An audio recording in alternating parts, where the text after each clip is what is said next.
Parfait. Donc, pour tout le monde, c'est clair? Oui, monsieur. Parfait, Oui. parfait, parfait. Allez-y. Donc, on va aller maintenant vers un autre cours.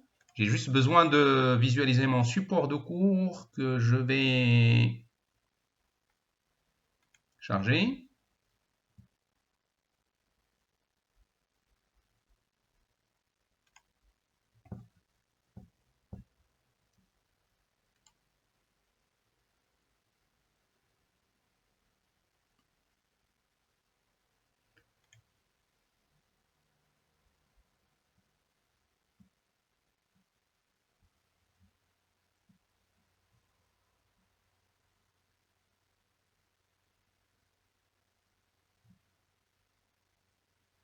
En réalité, là, c'est un cours qui est plus complet, mais on n'est pas censé donc le faire dans sa globalité. Je vais donc juste décrire un peu les objectifs que nous devons atteindre, nous, à travers notre élément de module.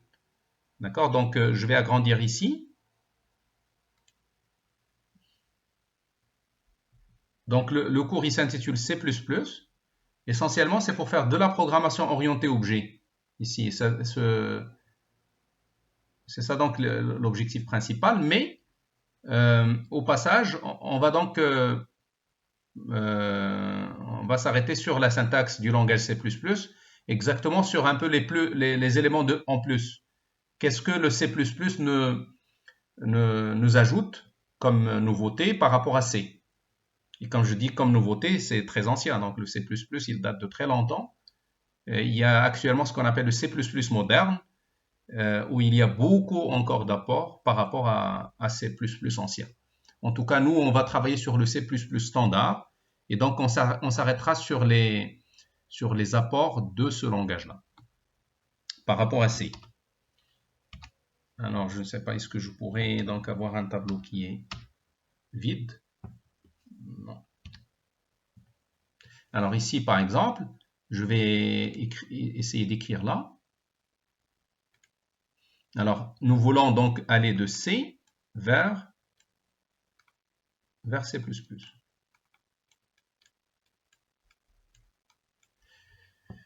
Alors, et donc forcément, il y a beaucoup d'apports.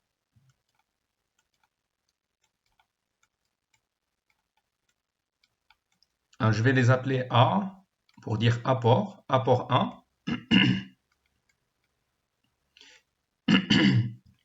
Alors, le premier apport, c'est par rapport au commentaire. Pour C, le commentaire C,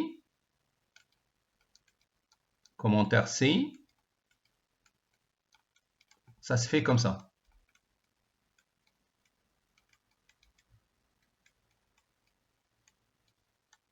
On fait des commentaires pour commenter des paragraphes qu'il faut délimiter par slash étoile, étoile slash. Et tout ce qui est délimité par slash étoile, étoile slash est vu comme un commentaire C. Alors maintenant, on est capable de faire des commentaires de fin de ligne. C'est ce qu'on appelle les commentaires C++. Commentaire C++. Ça, c'est le commentaire C. Alors, les commentaires C++, c'est quelque chose qui commence par double slash, comme ça. Et on les a déjà utilisés dans le premier module. C'est-à-dire on ne s'est pas privé de cet apport, même si on était en train de faire le cours de C, on les a déjà utilisés.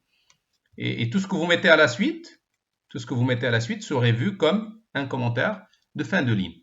L'intérêt de ça, c'est que on pourrait très bien mettre, par exemple, une déclaration de cette manière et glisser un commentaire à la fin, à la suite. Je veux commenter c'est quoi x. Je pourrais dire que x est un facteur de, ou si je l'appelle f peut-être, pour que ça représente un facteur. Je vais dire c'est un facteur de correction par exemple, ou bien de facteur de coût par exemple. Je pourrais donc très bien lui donner un petit, ou faire glisser un petit message pour le lecteur, pour lui faire savoir c'est quoi f. D'accord? Donc, et là, j'ai pas besoin, puisque c'est juste en une seule ligne, j'ai pas besoin de mettre slash étoile, étoile slash. Je mets juste double slash et comme ça, j'ai obtenu mon commentaire. Alors ça, c'est le premier apport. C'est par rapport aux commentaires. Alors, deuxième apport.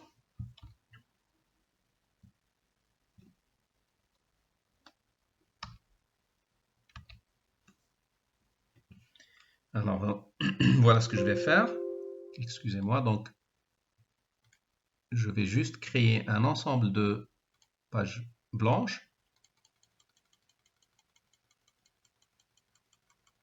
Et je vais donc faire mon cours comme ça. Parce que l'autre tableau, donc, ça m'affiche des publicités, moi, je ne veux pas les voir.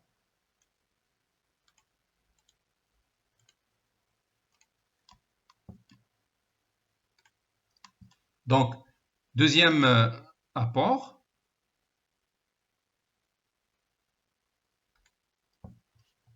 Je vais dire apport 2. Ça, par rapport à l'utilisation des constantes. Constantes. Alors, souvenez-vous, au niveau du langage C, surtout quand on veut faire, par exemple, la taille d'un tableau, lorsqu'on fait un vecteur V de type entier, on a toujours dit que vous devez mettre ici une taille qui est constante. Une taille qu'on pourrait évaluer pendant même la compilation. Dès qu'on compile, il faut qu'on mette la main sur la valeur qu'on en a. Donc, il faut que ça soit une taille constante. Et le langage C, même si vous mettez une constante que vous déclarez par const n par exemple, et vous y mettez par exemple la valeur 100, il vous empêche d'utiliser ce n, même s'il a été bien précisé au compilateur qu'il est constante. Ceci n'était pas possible n'est pas possible au niveau de C. Et là, on trouve une petite contradiction parce qu'on est en face d'une constante. Donc, normalement et naturellement, il peut servir comme taille d'un vecteur. Le langage C, il empêche cela. Alors, au niveau de C++, cela est désormais possible. C'est-à-dire que si vous êtes dans C++, vous pouvez très bien dimensionner vos vecteurs et vos matrices. Si vous avez par exemple un vecteur de taille n et une matrice de taille n fois n, vous pouvez très bien le faire. Il suffit seulement que votre objet n, il faut qu'il soit déclaré comme étant une constante pour laquelle vous précisez une valeur. Par exemple, si je mets 3, ben cela donc serait complètement acceptable par C++. Et ça permet donc de créer un vecteur avec 3 cellules, le vecteur V, puisque n il a la valeur 3 actuellement. Donc ça va être... Qui c'est qui est en train de nous joindre à ce temps-là?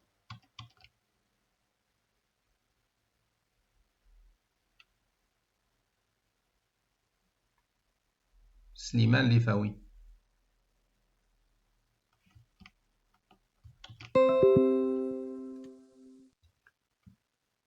Alors, comme j'ai dit, donc ça permet de créer donc un vecteur qui s'appelle V, dont les éléments seront numérotés à partir de 0 jusqu'à n-1. Et donc, c'est un vecteur à une seule dimension qui va être créé. Par contre, pour la matrice, ça serait une matrice 3 x 3 qui va être créée, où les lignes vont être numérotées à partir de 0, bien sûr, et les colonnes vont être numérotées à partir de 0 aussi. Et ça serait donc la matrice M. Donc, l'idée, c'est que ici, pour faire au niveau de C, pour faire la même chose, on était toujours contraint de passer par define. Vous vous souvenez, en fait, c'est ça ce qu'on faisait. On met define n3 et par la suite, cette écriture devient acceptable. Mais si vous passez par const, cela donc signifie tout simplement qu'on crée une case mémoire dans laquelle on va mettre la valeur 3, pour garder la même valeur.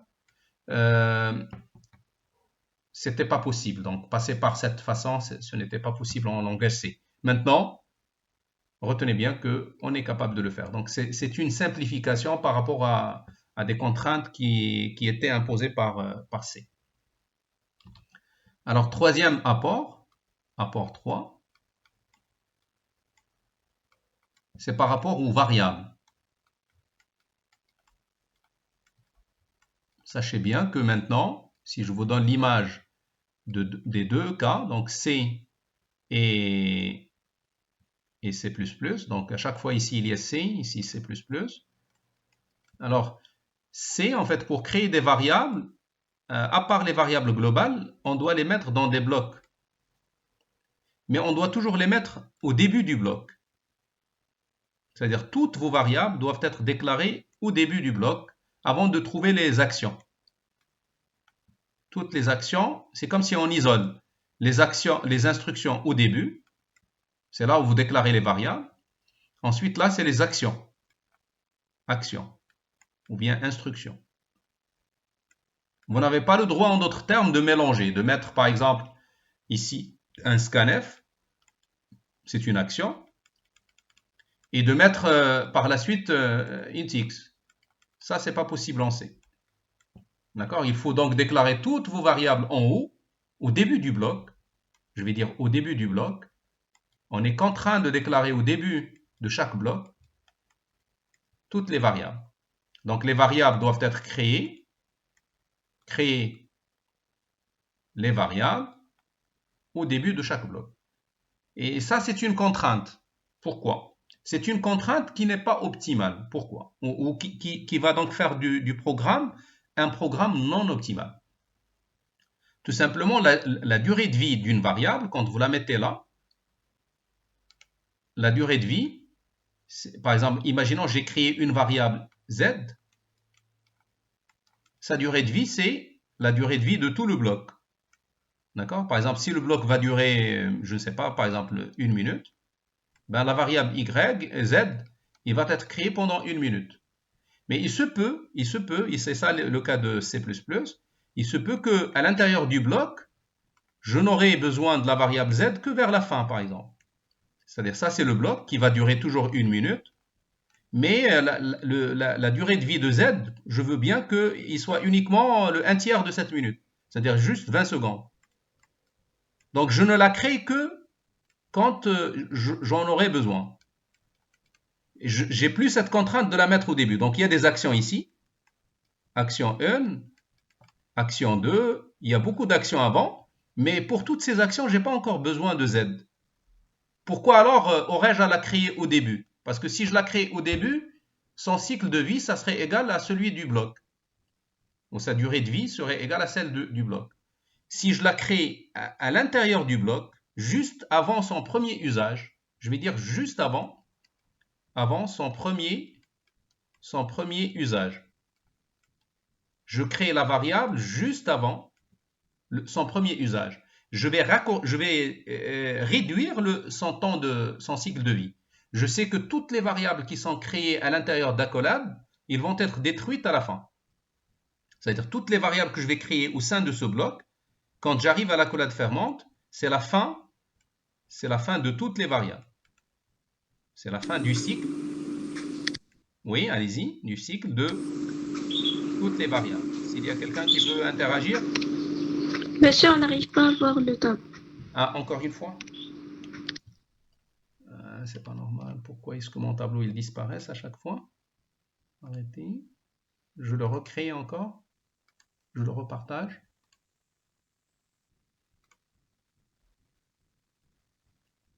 Annuler, donc. Intégralité. Le tout.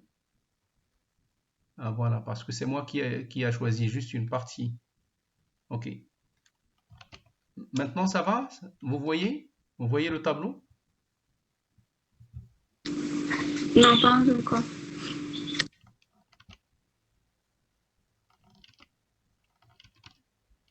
Il est en train de le partager, maintenant ça marche.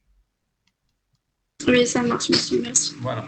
Donc, vous avez suivi ce que je viens de dire par rapport à l'emplacement des variables? Ou je le répète? Si vous pouvez le répéter, ce sera. Oui. D'accord. Alors, c'était donc notre troisième apport. C'est qu'au niveau du langage C, on a cette contrainte. Ça veut dire que chaque fois que vous faites une fonction ou un bloc d'action, on vous contraint de mettre toutes les variables au début du bloc. Toutes vos variables, il faut les créer au début. avant toute action. Donc, créer les variables au début du bloc. Et par exemple, je veux créer 3 variables, A, B, C. Je les crée comme ça. Quelle serait alors la conséquence de ça? C'est que le cycle de vie de ces variables-là, puisque les variables vont être détruites là, à ce niveau-là, ils vont disparaître.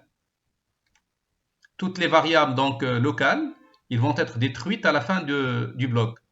Donc, si par exemple le bloc il aura une durée d'1 minute, et bien ces variables-là, ces 3 variables, ils vont durer aussi 1 minute. Or, des fois, je peux constater que, par exemple, pour la variable C, on a commencé à l'utiliser que à partir de ce moment-là.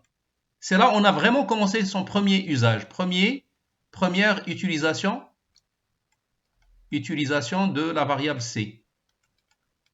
Pourquoi alors aurais-je à la déclarer au début? Parce que pendant tout ce temps-là, je ne l'ai pas utilisé. Je constate que toutes ces actions-là, ils n'utilisent pas encore C. Or, le langage C, il m'oblige à la déclarer au début. Alors, justement, ça, c'est une contrainte que C++ a complètement retirée. Il vous dit, vous avez le droit de déclarer vos variables, par exemple, la première dont on a besoin, ensuite faire des actions sur A, ensuite déclarer B, parce que c'est ça le moment où on aura besoin d'utiliser B. Cela signifie que dans toutes les actions qu'on a là, aucun besoin de B n'a été éprouvé. Et ici, en fait, on commence à utiliser A et B. Ensuite, c'est maintenant que j'ai besoin de C. Ensuite, je mets les actions sur A, B et C avant de trouver la fin. Donc, vous voyez, le A, il aura comme cycle de vie tout ça. C'est ça la durée de vie de A. À partir de là. Le B, il n'a commencé que d'ici. Il aura tout ce cycle de vie. Mais c'est plus petit que le cycle de tout le bloc. Et puis C, lui, il n'a commencé que à partir de là. Bon, par exemple, si je veux chiffrer, peut-être que A, il va durer 60 secondes. B, il ne va durer que 40 secondes. Et C, il ne va durer que 20 secondes. Et donc, c'est plus optimal que ce cas-là. Pour ce cas-là, toutes les 3, ils vont durer 60 secondes chacune. Vous voyez, c'est ça la différence, ou c'est ça l'intérêt que vient de nous apporter le langage C++ en ayant cette possibilité de placer nos variables à l'intérieur du bloc, pas forcément au début de chaque bloc. On pourrait les mettre, l'essentiel, c'est de la déclarer juste avant son premier usage. C'est bon pour tout le monde? Tout le monde a compris cette idée-là? Oui. Parfait. Parfait. Donc, ça va nous permettre de mieux optimiser les durées de vie des variables. Au lieu de prendre une mémoire pendant 1 heure, je la prends uniquement pendant 20 minutes. Et ça nous permet vraiment de gagner énormément au niveau de la gestion de la mémoire. Surtout pour des applications qui coûtent beaucoup de mémoire. On ne pourrait pas donc se permettre de prendre une mémoire pour un temps au-delà de plus grand que son usage, ou que le temps de son usage. Voilà donc pour ce troisième apport. Alors, quatrième apport. Qu'est-ce que C++ a apporté de plus que? Eh bien, il nous a apporté la possibilité de ce qu'on appelle la surcharge de fonctions. Par rapport aux fonctions, on va trouver qu'il y a deux apports par rapport aux fonctions. 2 apports. Je vais commencer par le premier, je vais dire 41. Sinon, je dis A4 et A5. Alors, pour 4, c'est par rapport à la surcharge, ce qu'on appelle la surcharge de fonction. Qu'est-ce qu'on entend par ça? Tout simplement, C++ vous donne droit, contrairement à C, ça c'est C, ça c'est C++, il vous donne droit de créer plusieurs fonctions et de leur donner le même nom. Par exemple, j'ai ici une fonction qui calcule l'addition. J'ai besoin d'une autre fonction qui calcule aussi l'addition,